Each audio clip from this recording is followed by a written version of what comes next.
Good morning आप सभी को। आप लोग कैसे हैं? आशा करते हैं कि आप लोग अच्छे होंगे, मस्त होंगे और जबरदस्त होंगे। तो आज के क्लास के लिए आप लोग स्टार्ट हो जाइए फुल एनर्जी के साथ। आप लोग का जो ये सेशन चल रहा है, आप लोग को पहले भी बता चुके हैं कि सारे क्वेश्चंस इंपॉर्टेंट है और इस हिसाब से इसको मैनेज किया गया है। क्वेश्चंस को इस हिसाब से डाले हैं कि सारे प्रीवियस ईयर क्वेश्चन है और सारे आने वाले एग्जाम के लिए इंपॉर्टेंट है। तो चलिए आज का क्लास स्टार्ट करते हैं। ये हमारा पहला क्वेश्चन है। पहला क्वेश्चन रेकरिंग का क्वेश्चन है, ठीक है। तो देखिए रेकरिंग वाला क्वेश्चंस को कैसे सॉल्व करते हैं। 0.16 है और सिर्फ 6 पे रेकरिंग है और इसके बाद क्या है, यहां पे माइनस है, माइनस 0.15 और माइनस 0.13, ठीक है। इस क्वेश्चंस को देखिएगा थोड़ा सा आप लोग। देखिए क्वेश्चन में शायद यहाँ पे मिस्टेक दे दिया है, ऐसे हम इसको भी बना सकते हैं लेकिन आपका ये आंसर नहीं आएगा, यहाँ पे प्लस होना चाहिए। क्लियर है? तो यहाँ पे पीपीटी बनाते समय थोड़ा सा दिक्कत हो गया होगा, तो ऐसा हम दोनों चीज बता देगा। अगर माइनस भी लीजिएगा तो कोई दिक्कत नहीं है। तो देखिए इसको क्या करते हैं कि 16 लिखेंगे और जिस पे रेकरिंग नहीं है उसको माइनस करेंगे और नीचे में क्या लिखेंगे, जितने अंक पे रेकरिंग है उतना 9 लिखेंगे और जितने अंक पे रेकरिंग नहीं है उसके लिए एक 0 लिखेंगे। तो उस हिसाब से ये आपका हो जाएगा 15 माइनस 1 और बटा में 90 और माइनस 13 माइनस 1 और बटा में 90 करेंगे। क्लियर है? तो 15 माइनस 1 करें, 16 माइनस 1 करेंगे तो आपका हो जाएगा 15 बाई 90 और यहाँ पे हो जाएगा 15 माइनस 1 करेंगे तो 14 बाई 90 हो जाएगा यहाँ पे, और 13 माइनस 1 करेंगे तो 12 बाई 90। तो देखिए अगर नीचे में हम सबका एलसीएम लेंगे तो 90 हो जाएगा और 14 माइनस 12 करेंगे तो 2 और 15 2 कितना हो जाएगा 17। तो आपका आंसर कौन सा हो जाएगा? Option number B. अगर यहाँ पे माइनस क्वेश्चंस में अगर लेते, जैसे क्वेश्चन में दिया हुआ था यहाँ पे माइनस, तो यहाँ पे माइनस होता तो 15 माइनस 14 करते तो 1 और माइनस 13 बाई 90 यहाँ पे आता, जो कि क्वेश्चन ऑप्शन में मैच नहीं करता, इसलिए हमने यहाँ पे प्लस कर दिए कि ऑप्शन के हिसाब से यहाँ पे प्लस कीजिएगा तो आपका आंसर सही आएगा। तो चलिए इसको नोट कीजिए, फिर आते हैं नेक्स्ट क्वेश्चन पे। देखिए हमारा जो अगला क्वेश्चन है, क्वेश्चन नंबर 2, ये द्विघात समीकरण क्वाड्रेटिक इक्वेशन का क्वेश्चन है। कह रहा है कि यदि द्विघात समीकरण 5x square plus B x plus 4 equal to 0 के मूल्यों का योग 9 है तो b का मान ज्ञात कीजिए। देखिए मैंने आपको पहले बताया कि क्वाड्रेटिक इक्वेशन में x का मैक्सिमम पावर कितना होता है, ये 2 होता है। तो ये इस तरह से क्वाड्रेटिक इक्वेशन है। क्वाड्रेटिक इक्वेशन आपका दिया हुआ है 5x square plus B x plus 4 equal to 0, और क्वेश्चन में क्या दिया हुआ है बाबू, मूल्यों का योग यानी अल्फा प्लस। क्वाड्रेटिक इक्वेशन में 2 मूल होता है, एक मूल होता है अल्फा और एक मूल होता है बीटा। तो मूल्यों का जो योग होता है alpha plus beta equal to होता है माइनस बी बाई ए। और आप लोग को बता दें कि प्रोडक्ट्स ऑफ मूल यानी alpha into beta equal to होता है सी बाई ए। क्लियर है? तो कह रहे हैं कि मूल्यों का जो कितना दिया हुआ है 9 दिया हुआ है, तो इसका वैल्यू कितना दिया हुआ है 9 दिया हुआ है। तो पूछ रहा है क्वेश्चन में कि b का मान क्या होगा, तो b का वैल्यू यहां से फाइंड आउट कर लेंगे माइनस b, और a का मान कितना दिया हुआ है, आप कहोगे a का मान दिया हुआ है 5, तो a by minus B by 5 equal to 9 हो जाएगा। इस तरह से यहाँ पे b इक्वल टू कितना हो जाएगा बाबू, माइनस बी इक्वल टू 45, तो b इक्वल टू कितना हो जाएगा माइनस 45। आपका ऑप्शन नंबर डी इसका राइट आंसर होगा। बहुत सिंपल क्वेश्चन था ये क्वाड्रेटिक इक्वेशन का। तो क्वाड्रेटिक इक्वेशन में आप 2 चीज याद रखिएगा कि सम ऑफ रूट्स होता है माइनस बी बाई ए और प्रोडक्ट्स ऑफ होता है सी बाई ए। और क्वाड्रेटिक इक्वेशन का जनरल इक्वेशन क्या होता है, a x square plus B x plus c equal to 0, यानी एक्स स्क्वायर का कोएफिशिएंट जो होगा वो ए होगा और एक्स का कोएफिशिएंट बी और कांस्टेंट टर्म जो होगा ये सी होता है। तो इस तरह से हम अल्फा प्लस बीटा यानी सम ऑफ रूट्स लेते हैं माइनस बी बाई ए और प्रोडक्ट्स ऑफ रूट्स कितना लेंगे, सी बाई ए लेंगे। इसको नोट कीजिए आप लोग।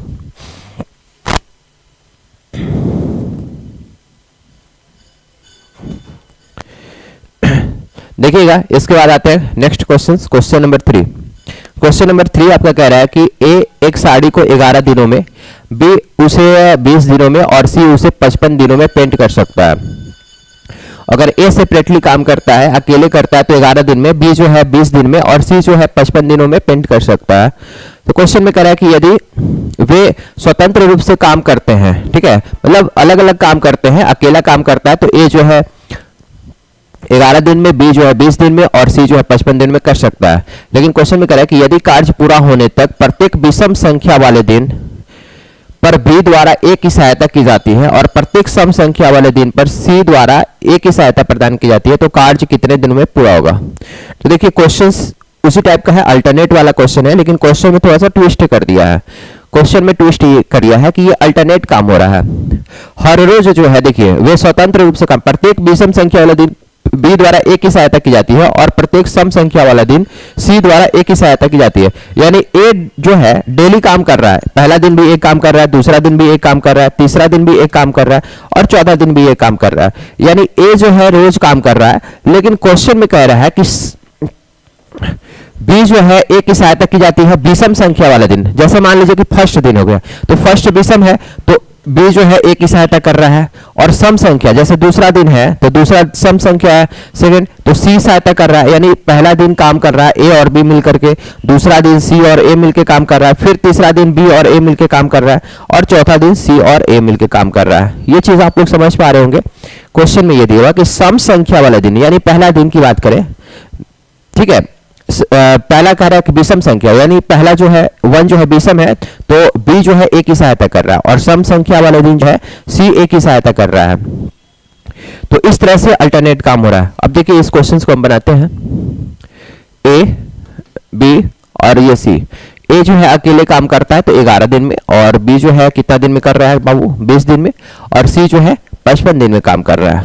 तो आप कहोगे कि सबसे पहले टोटल वर्क आप निकालिएगा, तो टोटल वर्क आप कितना, तीनों का एलसीएम लीजिएगा, तो टोटल वर्क कितना हो जाएगा, टोटल वर्क 220 मान लेते हैं, ठीक है, तीनों का एलसीएम निकाले हैं, तो ए का इफिशियंसी यहाँ पे कितना हो जाएगा, ए की क्षमता हो जाएगा 220 बाई 11 करेंगे, ठीक है, तो 20 हो जाएगा ए का क्षमता, क्लियर है, और बी का क्षमता 220 बाई 220 टोटल वर्क है 220 यूनिट, और बी जो है 20 दिन में काम कर रहा है, तो एक दिन में कितना काम करेगा 220 बाई 20 करेंगे, ठीक है, तो यहाँ पे 11 आएगा। और उसी तरह से सी जो है ये 55 लिखा हुआ है,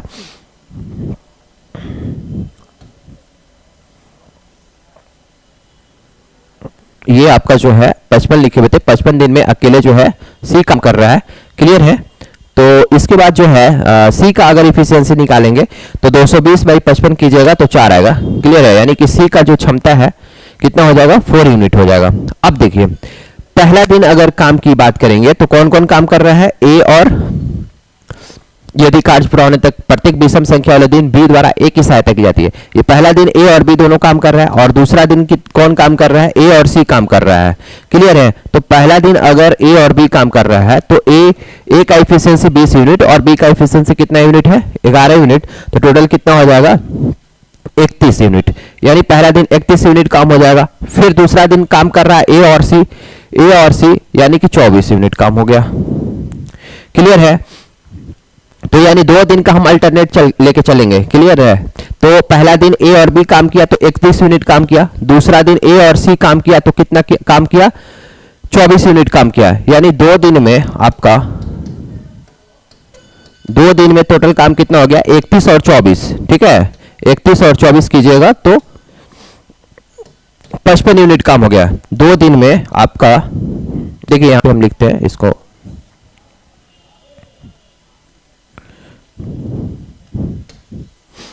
ठीक है। देखिए आपका जो है 2 दिन में टोटल कितना यूनिट काम हो गया 55 यूनिट काम हो गया, और आपको काम कितना करना है टोटल 220 यूनिट। तो कितना से आप मल्टीप्लाई कीजिएगा कि 220 हो जाएगा, तो आप कहिएगा कि 4 से मल्टीप्लाई कीजिए, तो 4 से इधर भी मल्टीप्लाई करेंगे और इधर मल्टीप्लाई करेंगे, तो 55 इंटू 4 कितना हो जाएगा आपका 55 इंटू 4 आपका हो जाएगा 220, ठीक है, यानी 220 यूनिट कितना दिन में काम होगा बाबू 8 दिन में काम होगा, यानी ऑप्शन नंबर कौन सा होगा बी इसका राइट आंसर होगा। इसको नोट कीजिएगा, ये थोड़ा सा अच्छा क्वेश्चन था।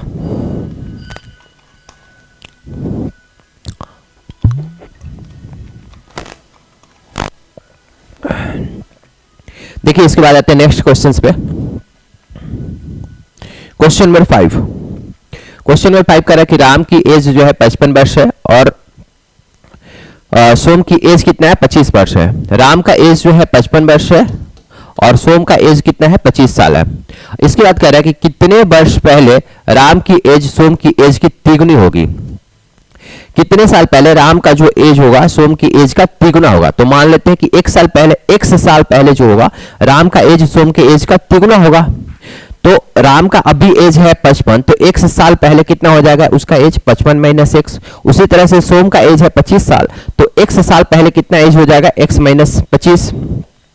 तो कह रहा है कि x साल पहले राम का एज जो है सोम के एज का तिगुना होता है। और आप लोगों को पता होगा कि ये तिगुना है, तो 3 से मल्टीप्लाई इसमें करेंगे तब जाकर के ये बराबर वाला साइन आएगा। तो हम ऑपोजिट में 3 से मल्टीप्लाई कर दिए, तो इसके बाद हम क्या करेंगे, कैलकुलेशन करेंगे। तो 55 माइनस एक्स इक्वल टू 3 से मल्टीप्लाई कीजिएगा तो 75 माइनस 3x। क्लियर है। अब 3x को इधर रखेंगे तो ये माइनस में है, तो इधर आके प्लस में हो जाएगा। तो यहाँ पे 3x माइनस एक्स 2x हो जाएगा, और 75 माइनस 55 करेंगे तो आपका आ जाएगा 20। तो यहाँ से x का वैल्यू कितना हो जाएगा 20/2 यानी कि 10। यानी 10 साल पहले जो था राम का जो एज था सोम के एज का तिगुना था। इसको नोट कीजिए।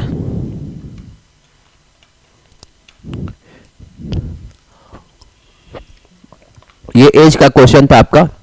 ये सारे क्वेश्चन आपका इंपॉर्टेंट है आने वाले एग्जाम के लिए। देखिए इसके बाद आते हैं क्वेश्चन नंबर 6 पे।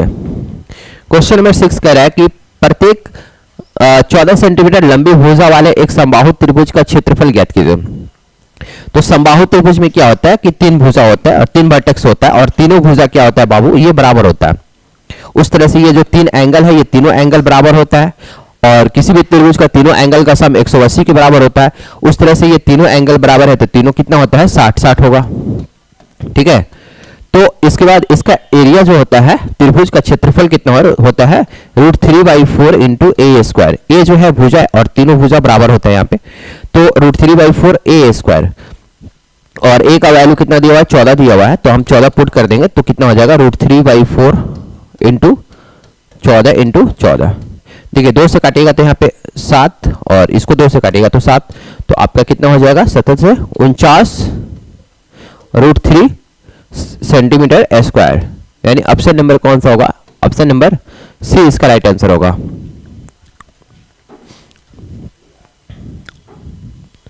इसको नोट कीजिएगा। तो समबाहु त्रिभुज का एरिया कितना होता है √3/4 इंटू ए स्क्वायर। देखिए इसके बाद आते हैं क्वेश्चन नंबर 6 पे। क्वेश्चन नंबर 6 कह रहा है कि दो संख्याओं का महत्तम समापवर्तक यानी कि एचसीएफ जो है 7 है, और उनका लघुत्तम समापवर्तक एलसीएम जो है 434 है। यदि उसमें से एक संख्या 14 है तो दूसरी संख्या ज्ञात कीजिए। आप लोगों को पता है पहले भी कि एलसीएम इंटू एचसीएफ बराबर क्या होता है, पहली संख्या इंटू दूसरी संख्या। यानी पहली संख्या अगर ए है, दूसरी संख्या बी है, तो दोनों का प्रोडक्ट जो होगा a into b, LCM into HCF होता है।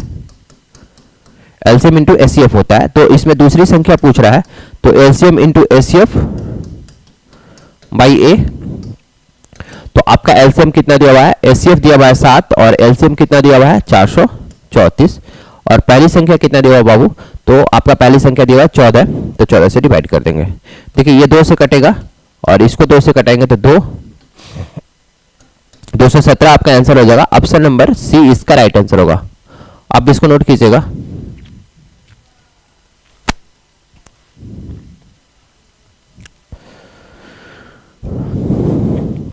एलसीएम इंटू एचसीएफ बराबर होता है पहली संख्या इंटू दूसरी संख्या।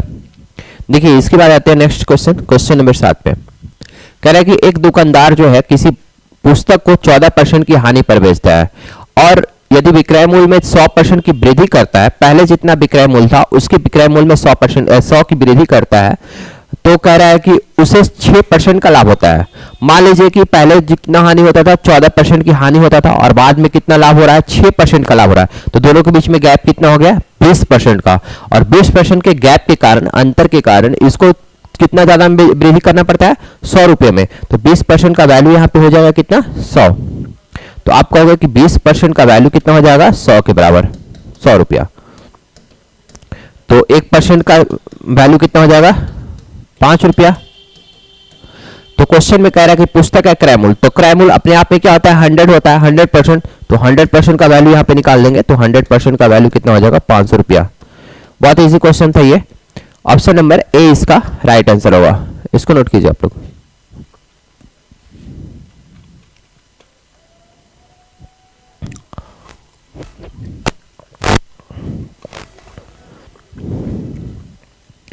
देखिए इसके बाद आते हैं नेक्स्ट क्वेश्चन, क्वेश्चन नंबर 8 पे। क्वेश्चन नंबर 8 जो है ज्योमेट्री का क्वेश्चन है। कह रहा है कि नीचे दी गई आकृति में रेखा L और M समानांतर है, तो 2x प्लस वाई का वैल्यू क्या होगा। यहाँ पे x है और यहाँ पे y है, तो 2x प्लस वाई का वैल्यू क्या होगा। तो देखिए एक चीज समझिए कि ये दोनों लाइन अगर पैरेलल है तो अंतःकोणों का योग जो होता है ये 180 के बराबर होता है, यानी ये एंगल और ये एंगल का जो सम होगा ये 180 के बराबर होगा, पहली चीज। तो अब बताइए कि यहाँ पे ये 105 है, यहाँ पे 105 है बाबू, तो मैंने बताया कि x प्लस 105 का वैल्यू कितना होगा, अंतःकोणों का योग 180 के बराबर होता है, तो ये 105 है, तो ये कितना हो जाएगा, x का वैल्यू हो जाएगा 75 के बराबर। क्लियर है। और इसके बाद देखिए कि संगत कोण आपस में बराबर होता है, ये 60 है तो ये एंगल भी कितना हो जाएगा, 60 के बराबर हो जाएगा। क्लियर है। संगत कोण जो होता है अगर दो लाइन पैरेलल है तो ये संगत कोण, ये एंगल और ये एंगल, उसी तरह से ये एंगल के बराबर होगा, ये एंगल के बराबर होगा, ये एंगल इस एंगल के बराबर होगा, तो ये संगत कोण से बराबर होता है। तो उस हिसाब से आप कहिएगा ये कि 60 डिग्री है तो ये एंगल भी कितना हो जाएगा, 60 डिग्री होगा। और आप लोगों को पता है कि लाइन पर टोटल एंगल जो होता है 180 के बराबर होता है। क्लियर है। तो ये 60 है तो y का वैल्यू कितना हो जाएगा, 180 माइनस 60, तो उस हिसाब से y का वैल्यू कितना हो जाएगा, 120 डिग्री। क्वेश्चन में आपका x और y का वैल्यू नहीं पूछ रहा था, क्वेश्चन में पूछ रहा था कि आपका 2x प्लस वाई का वैल्यू कितना होगा, 2x प्लस वाई का वैल्यू कितना होगा। तो 2 और x का वैल्यू कितना आया है, 75 आया है, और y का वैल्यू आया है 120। तो 75 इंटू 2 कीजिएगा तो 150 और प्लस 120, तो कितना हो जाएगा बाबू, 270 डिग्री हो जाएगा। ऑप्शन नंबर ए इसका राइट आंसर होगा, इसको नोट कीजिएगा। एक बार फिर से हम रिपीट करते हैं कि अगर दो लाइन पैरेलल होता है तो अंतःकोणों का योग, ये एंगल 180 के बराबर होगा, उसी तरह से ये एंगल और इस एंगल का सम जो होगा 180 के बराबर होगा। तो आपका ये 105 है तो x का वैल्यू 180 माइनस 105 यानी 75 डिग्री होगा, और ये एंगल जो होगा संगत कोण से बराबर होगा, यानी ये 60 है तो ये 60 होगा, और एक लाइन पर टोटल एंगल जो होता है 180 डिग्री बनता है, तो ये 60 है तो ये एंगल 180 माइनस 60 यानी आपका 120 डिग्री हो जाएगा। उस हिसाब से आपका x का वैल्यू आ गया 75 और y का वैल्यू कितना आ गया, 120। क्वेश्चन में आपसे पूछ रहा था कि 2x प्लस वाई का वैल्यू कितना होगा, तो आपका आंसर आ गया कितना, 270।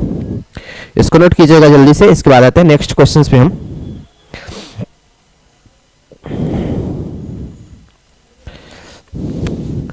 देखिए इसके बाद आते हैं क्वेश्चन नंबर 9 पे। क्वेश्चन नंबर 9 जो है ये आपका टाइम एंड वर्क का अच्छा क्वेश्चन है। क्वेश्चन कह रहा है कि x और y किसी काम को क्रमशः 8 दिन में और 12 दिन में पूरा कर सकते हैं। देखिए बाबू यहाँ पे x जो है और ये y है, ये 8 दिन में पूरा कर रहा है और ये 12 दिन में पूरा कर रहा है। यहाँ तक क्लियर है। यदि वे वैकल्पिक एक एक दिन छोड़ करके कार्य करते हैं, ये अल्टरनेट वाला फिर क्वेश्चन आ गया। अल्टरनेट काम कर रहा है, फर्स्ट दिन एक x काम कर रहा है तो सेकंड दिन y काम कर रहा है। इस तरह से फिर अल्टरनेट ये लोग काम कर रहा है, जिसमें से x पहले दिन कार्य करता है तो दोनों उस काम को पूरा करने में कितना समय लगाएगा। क्लियर है। तो देखिए आपका सबसे पहले टोटल वर्क निकालेंगे तो टोटल वर्क क्या हो जाएगा, 8 और का और 12 का कितना एलसीएम निकालेंगे तो ये 36 हो जाएगा। क्लियर। तो 36 यूनिट काम को 36 यूनिट काम को x जो है 8 दिन में कर रहा है, यानी एक दिन में कितना काम करेगा, टोटल वर्क को डिवाइड करेंगे डे से तो आपका कितना हो जाएगा, 8 दिन था, 8वीं के 8 एक मिनट,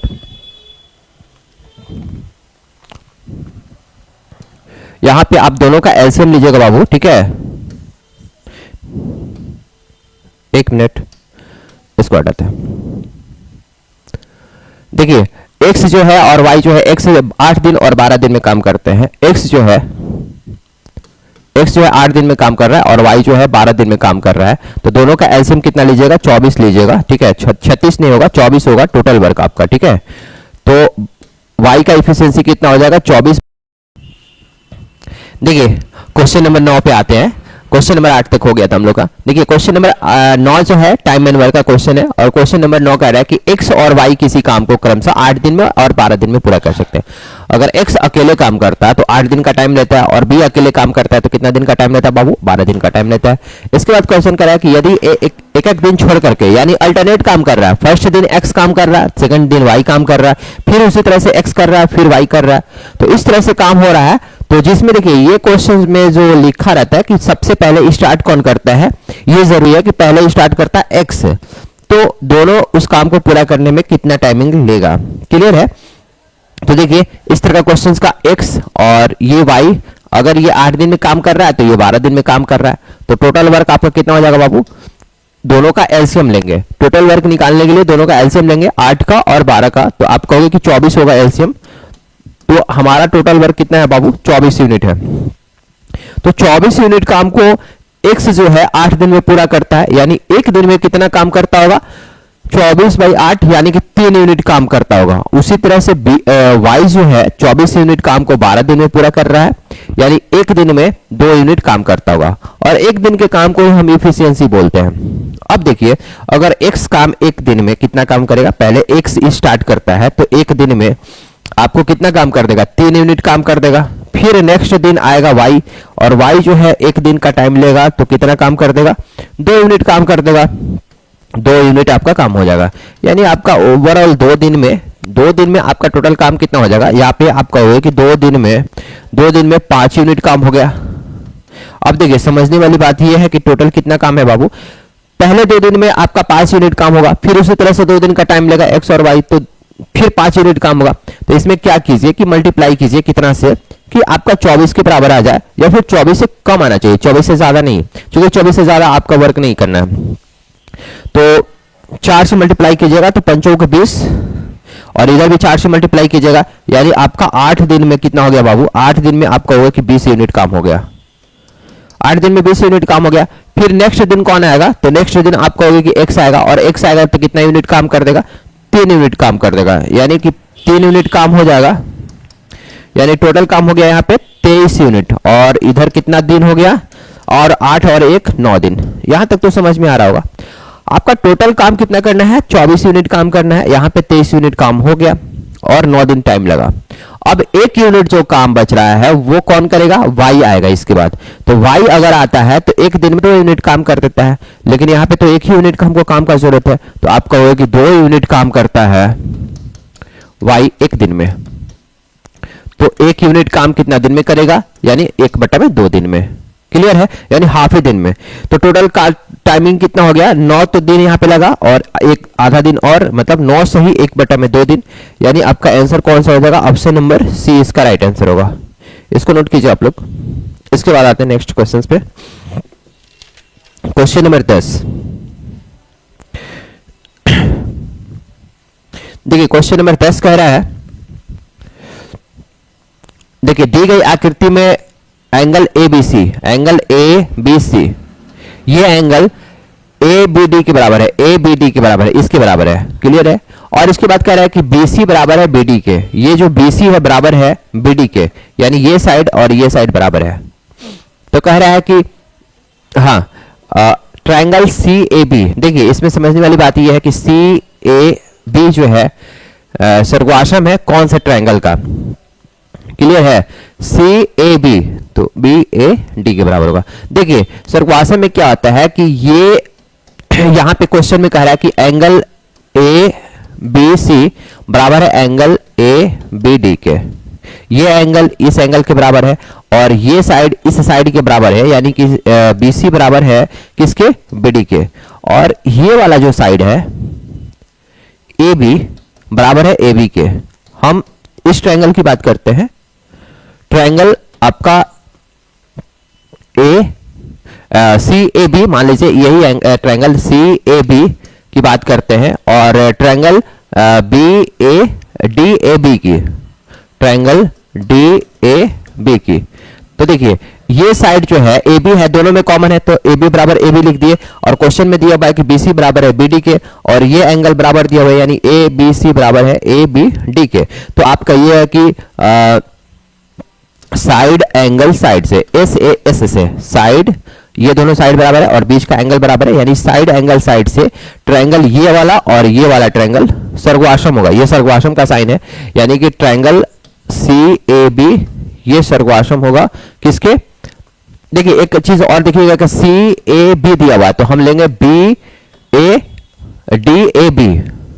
ट्रायंगल DAB के बराबर होगा। तो DAB ऑप्शन नंबर बी इसका राइट आंसर होगा। इसको नोट कीजिए आप लोग।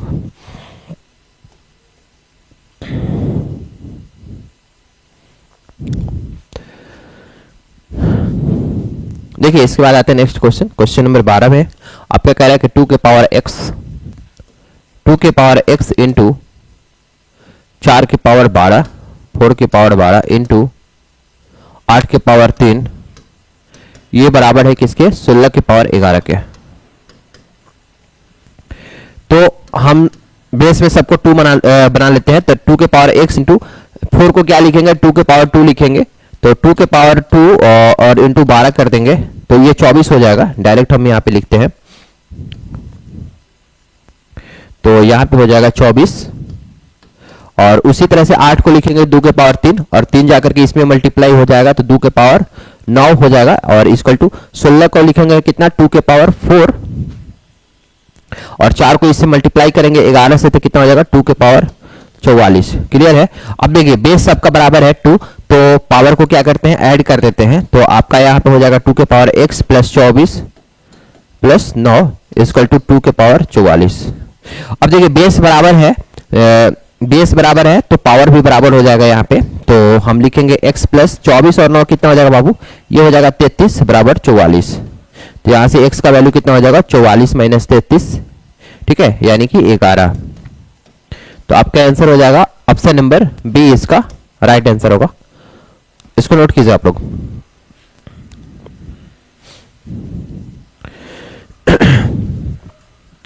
ये सारे क्वेश्चन जो है जो हम करा रहे हैं आप लोग को सेशन में, ये सारे क्वेश्चंस इंपॉर्टेंट है और पीवाई क्वेश्चन है प्रीवियस ईयर। रेलवे का जितना भी अभी तक प्रीवियस ईयर क्वेश्चंस है और सारे क्वेश्चंस प्रीवियस ईयर को ही हम करा रहे हैं, इसलिए ये सारे क्वेश्चंस जो है आप लोग के लेटेस्ट एग्जाम के लिए जो आने वाले एग्जाम है इंपॉर्टेंट है। तो देखिए क्वेश्चन नंबर 12 पे आते हैं। क्वेश्चन नंबर 12 कह रहा है कि x by Y equal to कितना दिया हुआ है? 3/2 दिया हुआ है। तो पूछ रहा है x by Y equal to कितना दिया हुआ है? x by Y equal to 3/2 दिया हुआ है। तो आपसे पूछ रहा है कि x square plus Y square bottom में x square minus Y square का वैल्यू क्या होगा? देखिए रेशियो में दिया हुआ और रेशियो कभी भी अपने आप में परफेक्ट वैल्यू नहीं होता है। कहने का मतलब ये है कि अगर x by Y equal to 3/2 दिया हुआ तो आप ये नहीं कह सकते हो कि x का वैल्यू 3 है और y का वैल्यू 2 है। क्लियर है? एक ऐसा अंक होता है जो नीचे में भी अंश में भी और हर में भी काटा जाता है। जैसे कि x by Y equal to अगर 3/2 दिया हुआ तो ये भी हो सकता है कि ये 30/20 होगा या फिर 6/4 होगा। 2 से नीचे ऊपर कटा है या 0 नीचे ऊपर कटा हुआ है। तो इसलिए हम ये बोल रहे हैं कि कभी भी रेशियो जो है अपने आप में परफेक्ट वैल्यू नहीं होता है। लेकिन यहाँ पे जो आपका पूछ रहा है क्वेश्चन में एक्स स्क्वायर बटा में वाई स्क्वायर बटा में X square plus Y square, नीचे में भी X square minus Y square है। तो अगर हम एक्स भी लेते हैं जो नीचे और ऊपर कटा हुआ है तो ऊपर में भी एक्स स्क्वायर हो जाएगा, नीचे में भी एक्स स्क्वायर और एक्स स्क्वायर कट जाएगा तो कोई फर्क नहीं पड़ेगा। इसलिए हम एक्स का वैल्यू 3 ले लेते हैं और वाई का वैल्यू 2 ले रहे हैं डायरेक्ट। तो एक्स की जगह पे 3 पुट कीजिएगा तो 3 स्क्वायर और प्लस ये 2 स्क्वायर और नीचे में भी 3 स्क्वायर माइनस 2 स्क्वायर, तो ये 9 4 आपका हो जाएगा 13 और 9 माइनस 4 ये 5 हो जाएगा। यानी ऑप्शन नंबर सी इसका राइट आंसर होगा।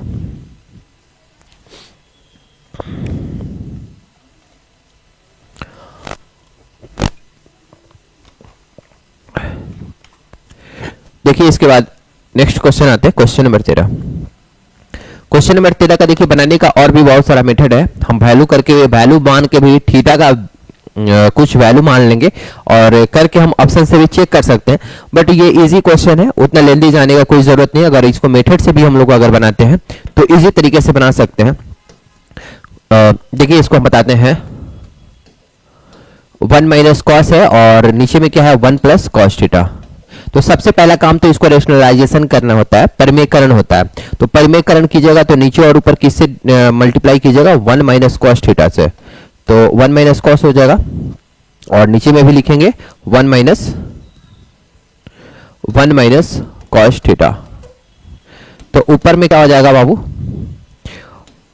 1 minus cos theta 1 minus cos theta यानी 1 माइनस कॉस थीटा का स्क्वायर और नीचे में हो जाएगा a प्लस बी है, ये a माइनस बी है।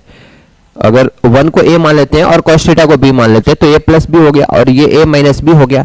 तो इसका फॉर्मूला क्या होता है a square minus B square यानी a स्क्वायर यानी 1 square minus cos square theta और आप लोग को पता है ऊपर में क्या है, 1 माइनस कॉस थीटा का स्क्वायर, और 1 minus cos square theta equal to क्या होता है, साइन स्क्वायर थीटा होता है। मैंने एक इंपॉर्टेंट फॉर्मूला बताया था कि sine square theta plus cos square theta ये बराबर होता है 1 के। तो आप कहिएगा कि अगर हम कॉस को उधर ले जाते हैं, 1 माइनस कॉस स्क्वायर थीटा बराबर हो जाएगा क्या, साइन स्क्वायर थीटा, यानी कि sine square theta equal to क्या हो जाएगा, 1 माइनस कॉस स्क्वायर थीटा। तो आप यहाँ पे कहिएगा कि 1 माइनस कॉस स्क्वायर थीटा क्या हो जाएगा, साइन स्क्वायर थीटा। अब रूट से बाहर निकाल लीजिएगा, स्क्वायर है तो रूट से बाहर निकालिएगा तो 1 माइनस कॉस हो जाएगा, और ये साइन स्क्वायर है, रूट से बाहर निकलेगा तो साइन हो जाएगा। अब देखिए दोनों को हम क्या करते हैं, सेपरेट कर देते हैं, 1 बाई साइन लिख देते हैं, माइनस कॉस बाई साइन लिख देते हैं। तो 1 बाई साइन थीटा और minus cos theta by sine theta. और आप लोगों को पता है कि 1 बाई साइन थीटा क्या होता है, कॉसेक थीटा होता है, और कॉस बाई साइन थीटा क्या होता है, कॉट थीटा होता है। तो यहाँ पे आपका हो जाएगा cosec theta minus cot theta. Option number A इसका राइट आंसर होगा। बहुत इजी क्वेश्चन था।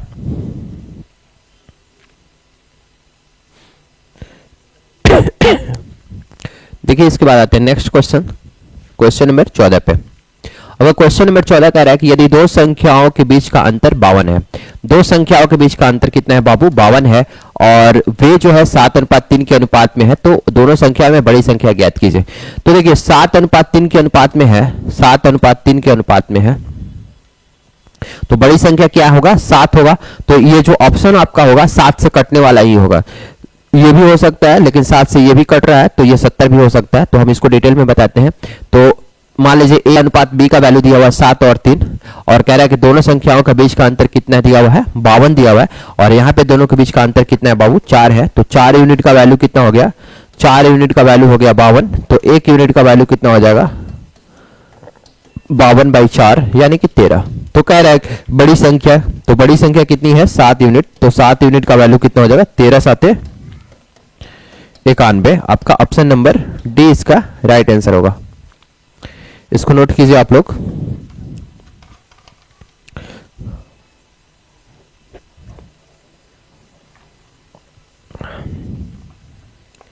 देखिए इसके बाद आता है नेक्स्ट क्वेश्चंस पे, question number 16, sorry question number 15 पे आते हैं।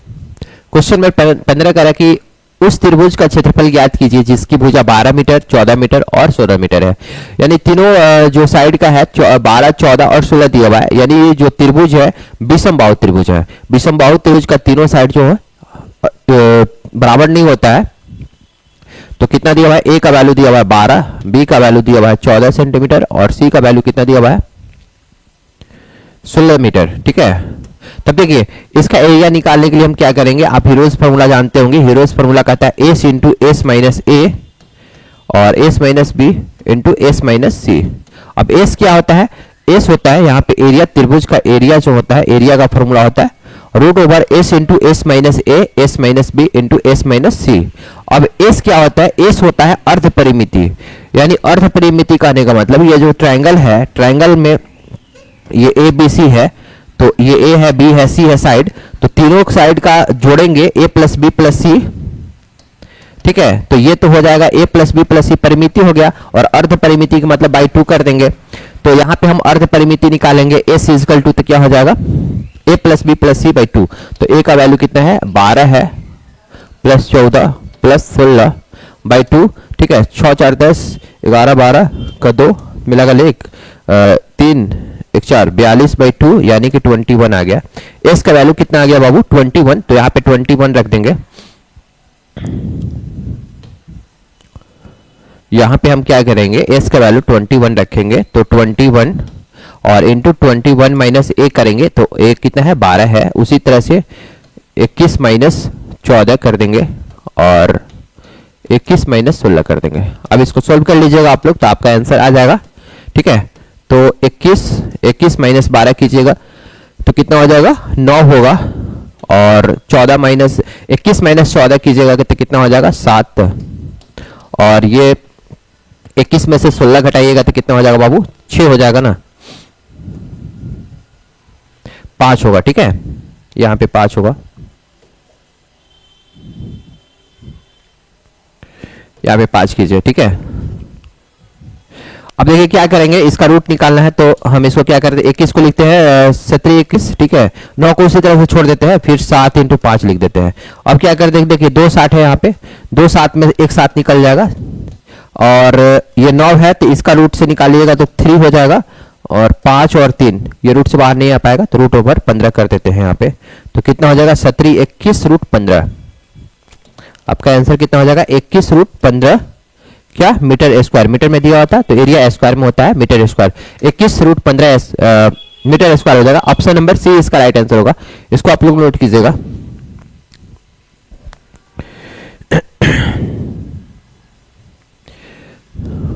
देखिए इसके बाद आते हैं अगला क्वेश्चन, हमारा 17 नंबर क्वेश्चन कर रहा है कि 2.666 डॉट डॉट, मतलब डॉट डॉट कहने का मतलब ये 6 से 6 बढ़ते जाएगा, और उसी तरह से 2.77 है, या डॉट डॉट करने का मतलब क्या होगा कि डॉट 77 ही आ रहा है। तो ये रेकरिंग वाला क्वेश्चन हो गया कि इसको लिखेंगे तो 2.6 ऊपर रेकरिंग देने का मतलब लगातार 6 आ रहा है, और उसी तरह से 2.7 पे रेकरिंग दे रही है। अब कह रहा है कि भिन्न को रूप में निरूपित कीजिए। तो देखिए रेकरिंग वाले क्वेश्चंस को क्या बनाएंगे, 2 + 6, और जितने अंक पे रेकरिंग है नीचे में उतना 9 लिखेंगे। तो एक अंक था तो एक 9 लिख दिए। उसी तरह से यहाँ पे 2 प्लस यहाँ पे पॉइंट्स है प्लस 7/9 कर देते हैं। तो आपका कितना हो जाएगा, 2 और 2 4, और यहाँ पे 6 + 7/9 कर देंगे, तो 4 प्लस इतना हो गया, ठीक ना। तो आप इसको कैलकुलेट कर लीजिएगा, एलसीएम लीजिएगा तो कितना हो जाएगा, 9 9 चौके 36 और प्लस 13, 36 और 13 कितना हो जाएगा, 6 1 7 49/9 हो जाएगा। ऑप्शन नंबर डी इसका राइट आंसर होगा। इसको नोट कीजिए।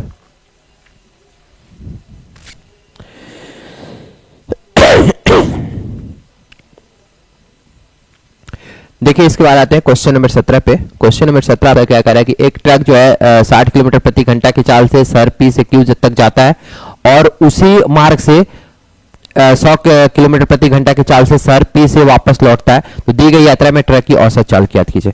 तो ट्रक का जो औसत चाल होता है, ट्रक का औसत चाल V1 का वैल्यू आपका दिया हुआ है कितना बाबू, V1 का वैल्यू दिया हुआ है 60 किलोमीटर प्रति घंटा, और V2 का वैल्यू कितना दिया हुआ है 100 किलोमीटर प्रति घंटा। तो आप यहाँ पे क्या करोगे कि औसत चाल कैसे निकालोगे, 2 × V1 × V2 बटा में V1 + V2 लिखते हैं। तो औसत चाल बराबर एवरेज जो है स्पीड बराबर क्या होगा, ट्वाइस V1 V2 और बटा में V1 + V2। तो 2 V1 का वैल्यू कितना दिया हुआ है 60 दिया हुआ है, और V2 का वैल्यू कितना दिया हुआ है 100 दिया हुआ है, ठीक है। तो 60 और 100 की जगह तो 160। अब इसको कैलकुलेट कर लीजिए आप लोग। देखिए 0 से 0 कट दीजिए, 8 से कट दीजिए इसको, ठीक है। तो ये 4 ये 5 12 5 15 15 5 कितना हो जाएगा 75 किलोमीटर प्रति घंटा। ऑप्शन नंबर ए इसका राइट आंसर होगा। इसको नोट कीजिएगा। Question number 17।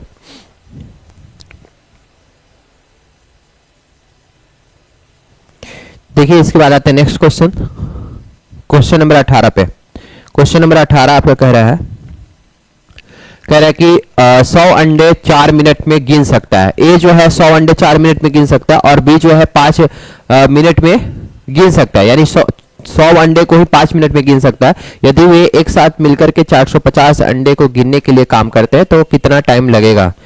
देखिए कह रहा है कि दोनों अगर एक साथ अंडे को गिनना स्टार्ट करता है तो टोटल टाइम कितना लगेगा। सबसे इजी मेथड बताते हैं आपको टाइम निकालने के लिए। हम आपको बार बार बता रहे हैं कि टाइम कैसे निकालते हैं। टाइम इक्वल टू होता है टोटल वर्क को डिवाइड करते हैं इफिशियंसी से। आपकी जितनी इफिशियंसी है अगर टोटल वर्क से डिवाइड कीजिएगा तो टाइमिंग निकल जाएगा। तो टाइम निकालने के लिए मतलब ए प्लस बी दोनों अगर मिलके गिनना चाहता है, मतलब काम करना चाह रहा है, तो टोटल वर्क को डिवाइड कर देंगे, टोटल वर्क को डिवाइड करेंगे इफिशियंसी से। ये आप लोगों को पता होगा। तो टोटल अंडा कितना है, आप कहोगे कि टोटल अंडा आपको गिनना है कितना 450। क्लियर। और इफिशियंसी किसका निकालना है, ए का और बी का। इफिशियंसी ए प्लस बी का, चूंकि दोनों मिलके अगर काम करता है तो वो टाइमिंग पूछ रहा है आपसे। तो अब देखिए यहाँ पे कि 100 अंडे को अगर ए गिनता है तो टोटल टाइम कितना लेता है 4 मिनट का। बाबू 100 अंडे को गिन रहा है तो 4 मिनट का टाइम लेता है। तो तो 1 मिनट में कितना अंडे, और मैंने बताया था कि अगर क्वेश्चन में मिनट दिया हुआ तो 1 मिनट के काम को ही इफिशियंसी बोलेंगे। अगर 100 अंडा को 4 मिनट में गिन रहा है तो 100/4 करेंगे, यानी कि ए का इफिशियंसी कितना हो जाएगा, 25 हो जाएगा। उसी तरह से बी जो है 100 अंडे को गिनने में कितना टाइम लगाता है, तो आप कहोगे कि 5 मिनट का टाइम लगाता है, तो यानी बी का इफिशियंसी कितना हो जाएगा, 100/5 यानी 20। क्लियर है? देखिए इसको हम डिटेल में यहाँ पे लिख देते हैं, आप लोगों को कंफ्यूजन ना हो। यहाँ पे आप कीजिए 100/4 और यहाँ पे 100/5। क्लियर है? तो आपका हो जाएगा 450 और बटा में कितना, 25 चौके 100 और 20 बचे 100, तो यहाँ पे 450 भाई कितना हो जाएगा, 45, यानी कि आपका 10 आंसर आएगा। यानी टोटल टाइमिंग कितना लगेगा, ए और बी को दोनों को 10 मिनट का टाइम लगेगा। इसको नोट कीजिए आप लोग। बहुत अच्छा क्वेश्चन था ये, और ये सारे क्वेश्चन प्रीवियस क्वेश्चन है। देखिए क्वेश्चन नंबर 19 कह रहा है कि निम्नलिखित का मान ज्ञात कीजिए। तो ये तो बहुत इजी क्वेश्चन है, कह रहा है कि 5 के पावर 3 इंटू 5 के पावर 4 इंटू 5 के पावर 2। तो आप लोगों को पता है कि a के पावर अगर m है और इंटू a के पावर n है, अगर बेस दोनों सेम है तो हम क्या करते हैं, पावर को ऐड कर देते हैं, a के पावर m प्लस n हो जाता है। ये आप लोगों को तो पता ही होगा। और यहाँ पे अगर डिवाइड में है a के पावर m बाई a के पावर n है, यानी कि भागा में है, तो ये अगर बेस सेम है तो a के पावर m माइनस n हो जाता है, ये माइनस में आ जाता है। क्लियर है? तो उस तरह से आप यहाँ पे देखिएगा, तो आपका यहाँ पे हो जाएगा कितना, 5 के पावर ऐड कर देंगे 3 + 4 + 2, 4 3 7 2 9, यानी कि 5 के पावर 9 हो जाएगा। ऑप्शन नंबर ए इसका राइट आंसर होगा। इसको नोट कीजिए। इसके बाद आते हैं फिर अगले क्वेश्चंस पे।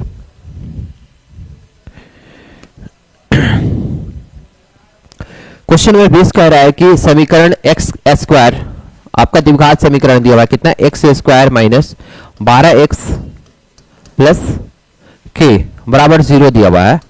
तो कह रहा है कि k मूल्यों में से एक मूल x = 3 है। द्विघात समीकरण में 2 मूल होता है, क्वाड्रेटिक इक्वेशन में x के पावर 2, ठीक है, मैक्सिमम पावर 2 होता है, तो 2 इक्वेशन इसका 2 हल होगा, ठीक है, 2 रूट्स होगा, कौन कौन सा, अल्फा और बीटा। तो एक मूल आपका दिया हुआ है कितना, x का वैल्यू 3 दिया हुआ है, यानी अल्फा या बीटा किसी का वैल्यू दिया हुआ है। तो दूसरे मूल ज्ञात कीजिए। तो सेकंड मूल ज्ञात करने के लिए बोल रहा है, बहुत सारा मेथड है, तो हम क्या करते हैं कि यहां पे सम ऑफ रूट से निकाल लेते हैं, अल्फा प्लस बीटा। तो सम ऑफ रूट से निकालिएगा तो इसका फॉर्मूला होता है -b/a होता है, ठीक है। दूसरा मूल ज्ञात करने के लिए बोल रहा है, तो अल्फा प्लस बीटा निकालिएगा, तो alpha plus beta equal to क्या हो जाएगा, एक मूल दिया हुआ 3, तो 3 और प्लस बीटा का वैल्यू हमको मान लीजिए कि निकालना है, तो 3 + beta equal to minus B का वैल्यू -12 यानी -12 और a का वैल्यू 1 है, तो कितना हो जाएगा 3 + b equal to minus minus plus हो जाएगा 12, तो b का वैल्यू कितना हो जाएगा 12 - 3, यानी कि 9 आ जाएगा आंसर आपका। ऑप्शन नंबर बी इसका राइट आंसर है। इसको नोट कीजिएगा आप लोग। तो चलिए इसी के साथ आज का जो सेशन है ये खत्म हो जाता है, और ये सारे क्वेश्चन इंपॉर्टेंट है, प्रीवियस ईयर क्वेश्चन है। आप लोग को ये वीडियो अच्छा लगा हो तो लाइक जरूर कीजिएगा, और कोई भी प्रॉब्लम होगा तो आप लोग कमेंट्स सेक्शन में अपना मैसेज कीजिएगा। तो चलिए आज के लिए इतना ही, फिर आप लोग से मिलते हैं नेक्स्ट क्लास में।